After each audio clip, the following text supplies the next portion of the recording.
Oh, I see you're already there. I didn't expect you tonight, at least not so early. I'm glad that you're eager to learn more. However, I think I am a bit nostalgic tonight, and it's of course not your first trip to the Sanguine Archives. Well, you see, there is a lot we have to talk about still. Many things that you can learn. Where do we begin? I think fitting this ancient book would be the very beginning. So I guess I welcome you to another tour into the Sanguine Archives. A tour in which we will explore some of the more obscure things about Cainite history that you might not be familiar with. We are of course talking about the history of Clan Baali, the devils, the demons, whatever you want to call them. Just don't call them demon worshippers, because that's not quite right. They do not worship demons as if they would be gods. But I already talked about that, so let's start with the actual history, shall we? Nostalgic feelings, my time. Way back when I was a Knight Templar. This crumbly old thing still fits me. Somewhat at least. Anyway, the history of Clan Baali is shrouded in mystery, and the clan is indeed so old that very little knowledge actually survived the ravages of time. As I explained in our lesson on the origins of Clan Baali, we don't even know if they existed already in the first city or in the second, or possibly predate both.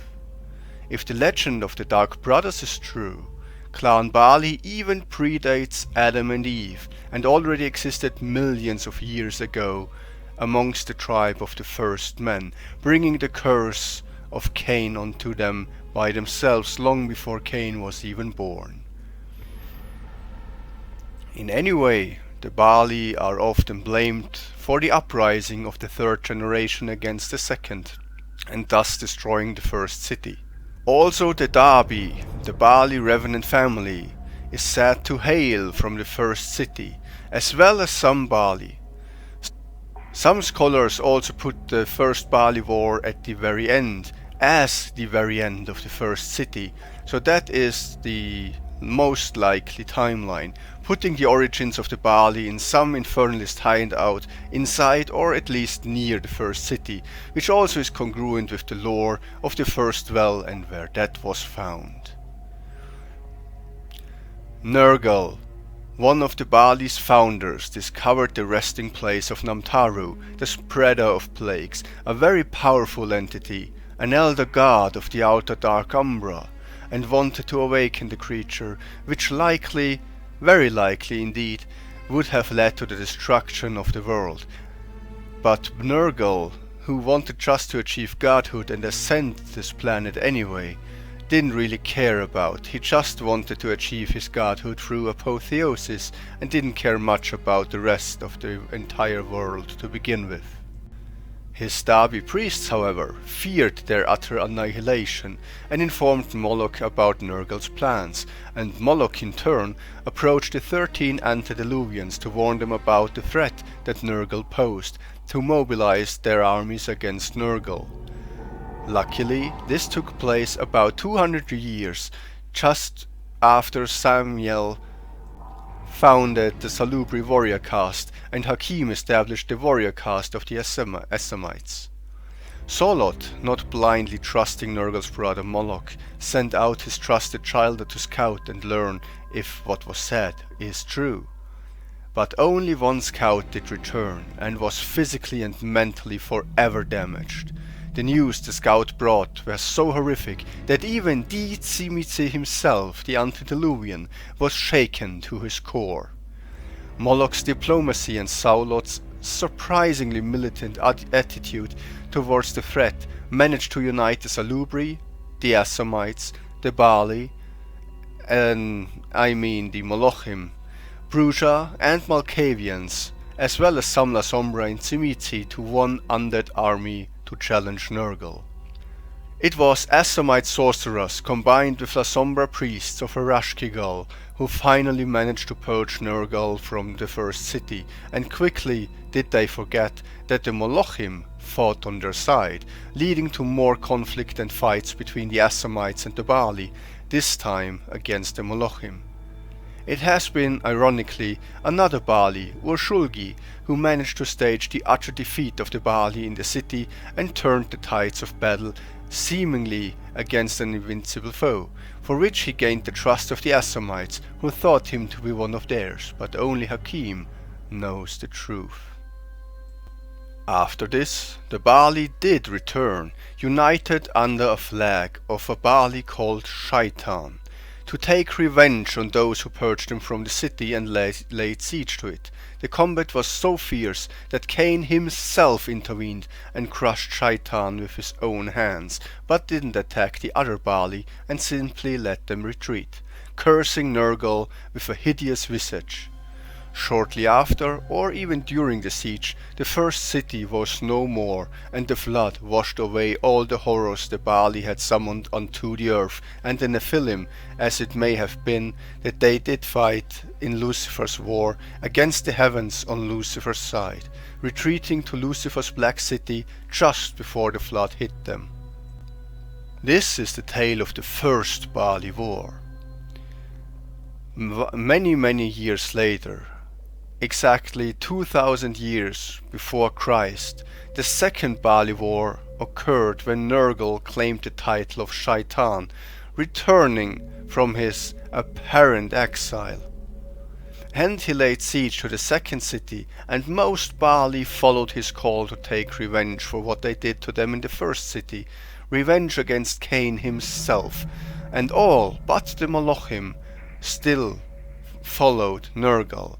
The Molochim, however, still opposed the other Baali and their so-called Shaitan that they despised.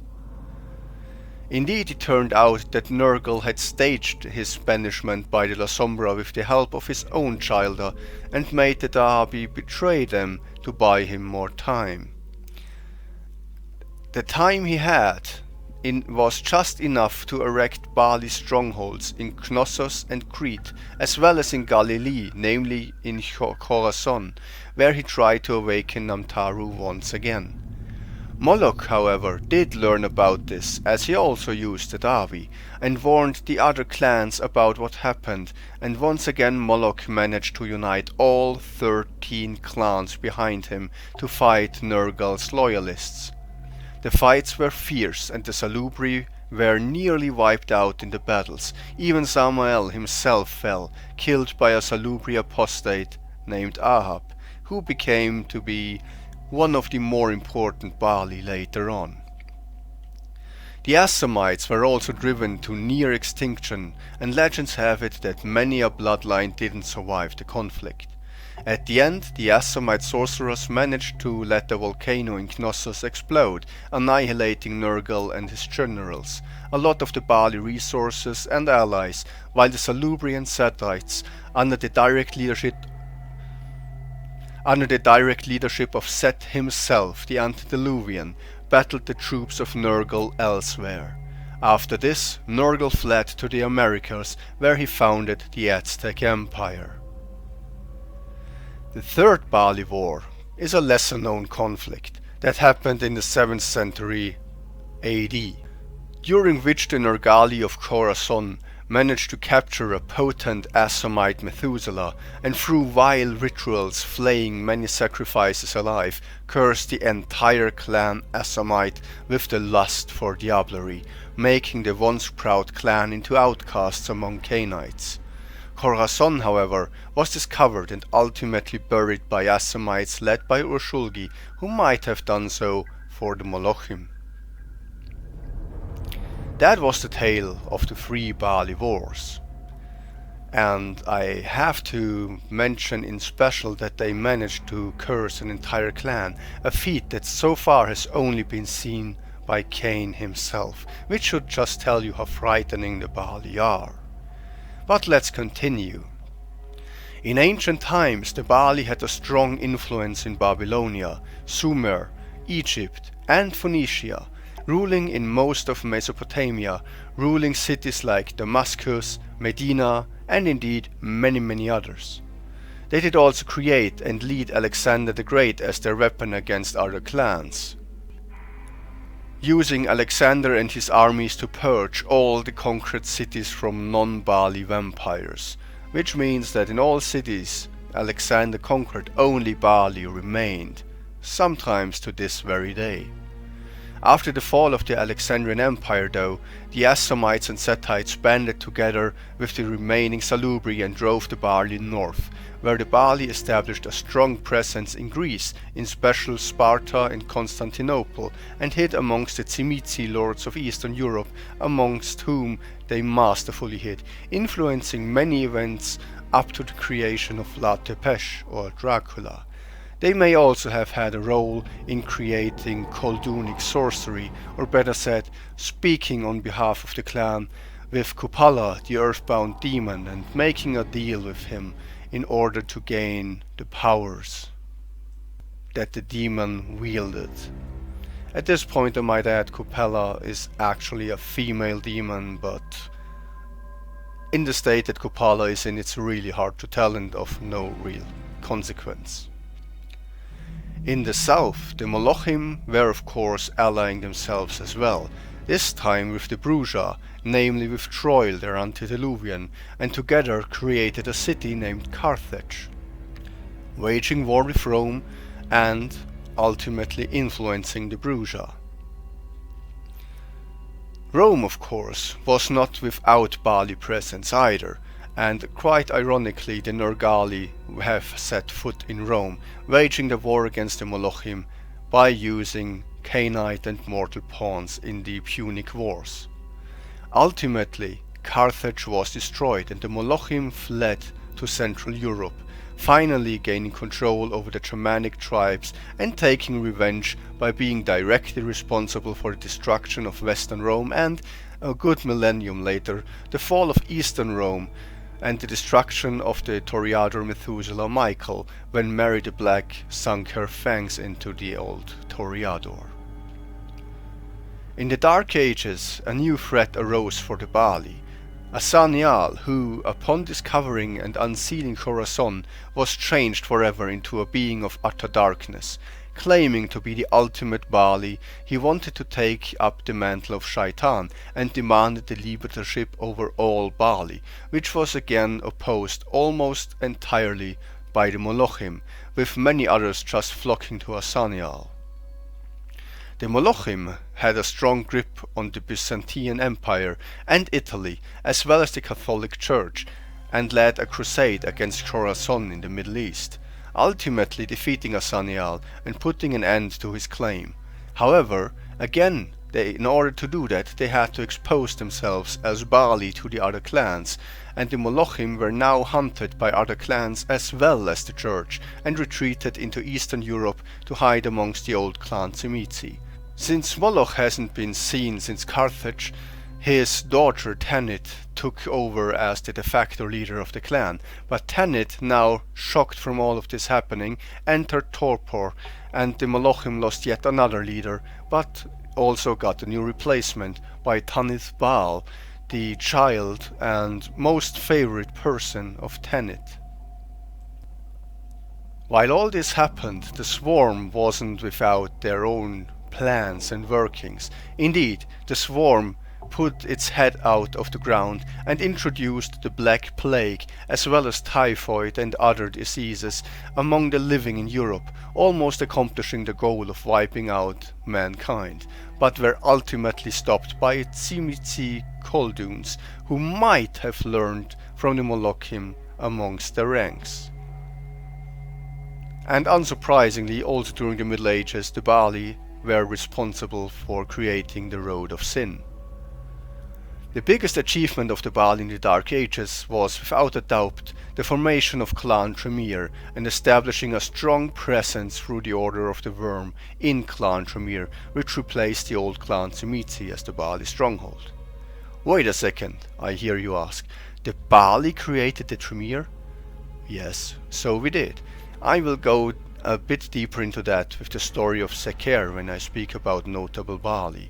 But the Baali had definitely a guiding hand, telling Tremere about the waning magic and helping his fears come up and boil up and bottle up all the fear in him to unleash it on his followers, making him fear the loss of his power and his magic, his longevity, and most importantly his health.